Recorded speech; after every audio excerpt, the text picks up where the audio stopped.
അപ്പോസ്തലനായ പൗലോസ് തെസ്സലോനിക്കർക്ക് എഴുതിയ രണ്ടാം ലേഖനം, അധ്യായം 1. പൗലോസും സിൽവാനോസും തിമോഥെയോസും പിതാവായ ദൈവത്തിലും കർത്താവായ യേശുക്രിസ്തുവിലുമുള്ള തെസ്സലോനിക്ക സഭയ്ക്ക് എഴുതുന്നത്. പിതാവായ ദൈവത്തിങ്കിൽ നിന്നും കർത്താവായ യേശുക്രിസ്തുവിങ്കിൽ നിന്നും നിങ്ങൾക്ക് കൃപയും സമാധാനവും ഉണ്ടാകട്ടെ. സഹോദരന്മാരെ, നിങ്ങളുടെ വിശ്വാസം ഏറ്റവും വർദ്ധിച്ചും ആളാം പ്രതി നിങ്ങൾക്കെല്ലാവർക്കും അന്യോന്യ സ്നേഹം പെരുകിയും വരികയാൽ ഞങ്ങൾ യോഗ്യമാകും വണ്ണം ദൈവത്തിന് എപ്പോഴും നിങ്ങളെക്കുറിച്ച് സ്തോത്രം ചെയ്യുവാൻ കടംപെട്ടിരിക്കുന്നു.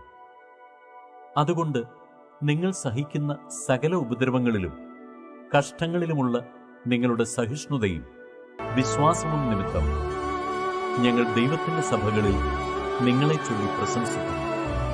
അത് നിങ്ങൾ കഷ്ടപ്പെടുവാൻ ഹേതുവായിരിക്കുന്ന ദൈവരാജ്യത്തിന് നിങ്ങളെ യോഗ്യന്മാരായി എണ്ണും എന്നിങ്ങനെ ദൈവത്തിന്റെ നീതിയുള്ള വിധിക്ക് അടയാളമാകും. കർത്താവായ യേശു തന്റെ ശക്തിയുള്ള ദൂതന്മാരുമായി സ്വർഗത്തിൽ നിന്ന് അഗ്നിജ്വാലയിൽ പ്രത്യക്ഷനായി ദൈവത്തെ അറിയാത്തവർക്കും നമ്മുടെ കർത്താവായ യേശുവിന്റെ സുവിശേഷം അനുസരിക്കാത്തവർക്കും പ്രതികാരം കൊടുക്കുമ്പോൾ നിങ്ങളെ പീഡിപ്പിക്കുന്നവർക്ക് പീഡയും പീഡ അനുഭവിക്കുന്ന നിങ്ങൾക്ക് ഞങ്ങളോട് കൂടെ ആശ്വാസവും പകരം നൽകുന്നത് ദൈവസന്നിധിയിൽ നീതിയല്ലേ.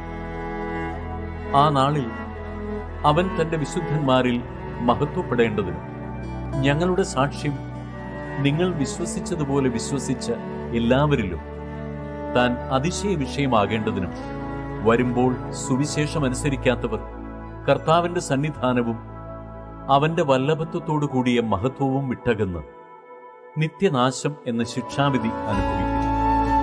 അതുകൊണ്ട് ഞങ്ങൾ നമ്മുടെ ദൈവത്തിന്റെയും കർത്താവായ യേശുക്രിസ്തുവിന്റെയും കൃപയാൽ നമ്മുടെ കർത്താവായ യേശുവിന്റെ നാമം നിങ്ങളിലും നിങ്ങൾ അവനിലും മഹത്വപ്പെടേണ്ടതിന് നമ്മുടെ ദൈവം നിങ്ങളെ തന്റെ വിളിക്ക് യോഗ്യരായി എണ്ണി സൽഗുണത്തിലുള്ള സകല താൽപര്യവും വിശ്വാസത്തിന്റെ പ്രവൃത്തിയും ശക്തിയോടെ പൂർണ്ണമാക്കി തരണമെന്ന് നിങ്ങൾക്കു വേണ്ടി എപ്പോഴും പ്രാർത്ഥിക്കുന്നു.